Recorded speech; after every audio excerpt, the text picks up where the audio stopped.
अरे मी आहे रामदादा. अरे आता तुझ्यावर राख उडवली ना, हे काय घाबरलो ना मी. अरे काय घाबरलो, हे काम तुझे. आतमध्ये तू घाबरवायचं होतं. अभिनयातलं काय करतो तुम्हाला? मला हे शिवा. हो रामदादा, त्या हवेलीची खिडकी का पॅक नाही केली तुम्ही? अहो त्याला दिवस रात्र नाही कळलं पाहिजे. अरे त्या हवेलीला आहे ना 1760 खिडक्या आहे.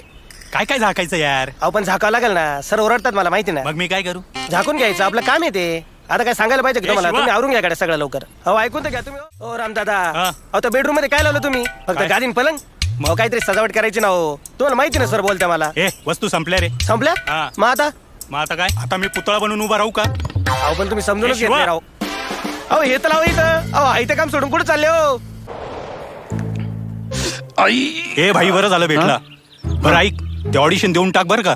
मी बोललोय त्यांच्या सोबत. हो ना, हा. इथे किती चांगला अभिनय केला ना तरी तो दिसणार कुठे जाऊ यार. दे मरू दे. मी तुला काय सांगतोय, सेटवर जायचं आणि लगेच ऑडिशन देऊन टाकायचं. तू काय काम करतोय? मी ए शिवा. अरे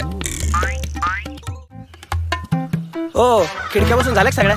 झाल्या ना भाऊ, 2-3 राहिले. आणि तुमच्या साहेबांना जरा आजचं पेमेंट आज करायला सांग. लोकांना पैसे द्यावा लागतं यार. हा सांगतो. बरं मी काय म्हणतो, गावात जाणार आहे का थोड्या वेळात? जाणार आहे लाकडं आणायला, वखरीत जावं लागेल. हा का? हा. एक काम करा माझं, एक आहे ना मला हाफ साईज घेऊन या. Half size? हा. अरे बापरे, कोण कोण बसणार आहे? मी राजवजास आणि तपन मध्ये बसणार आहे. अरे बाप. बरं पैसे मिळायचे नाही बरं का बाकीचे? पेट्रोल पाण्याला लागतात. हे शिवा. गेले हो पैसे बी. चला नशीब खिडक्यात तरी बसवलंय.